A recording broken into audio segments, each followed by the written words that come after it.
তোমার নাম কি? শান্তা? শান্ত আক্তার। শান্তা, বাড়ি কোথায় তোমার? কুমিল্লা। কি অসুবিধা ছিল তোমার?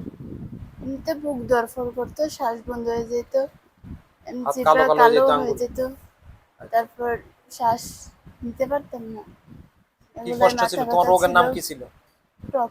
টপ। জি। টেট্রালজিওপ্লাট মানে হার্টে 4 ধরনের সমস্যা ছিল, তাই না? জি। এরপর আমরা এখানে অপারেশন করছি। জি। অপারেশন করে কেমন লাগতেছে তোমার? এখন আলহামদুলিল্লাহ তো ভালো ভালো। আছো তুমি? জি। আগে যে কালো কালো ছিল এখন লাল হয়েছে এগুলা? জি, এখন জিভও লাল হয়েছে, নখও লাল হয়েছে।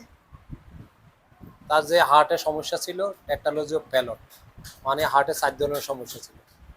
রুগীর বাসা যেটা হয়তো রুগীর হাত কালো হয়ে যেত, জিহ্বা কালো হয়ে যেত, ছায়া নষ্ট হইতো আর যেটা বুক ধড়ফড় করতো, শ্বাসকষ্ট হইতো, সেটা আমাদের এখানে আমরা হার্টের অপারেশন করছি, টোটাল কারেকশন করছি। হার্টে যে ত্রুটি ছিল সেটা কারেকশন করছে আল্লাহর রহমতে। এখন কয়দিন হয়েছে তোমার? আজকে 18 দিন। আজকে 11 দিন। তাকে আমরা ছুটি দিব, 18 এখন দিন। ইনশাল্লাহ সে সম্পূর্ণ সুস্থ আছে, এখন সে ভালো আছে।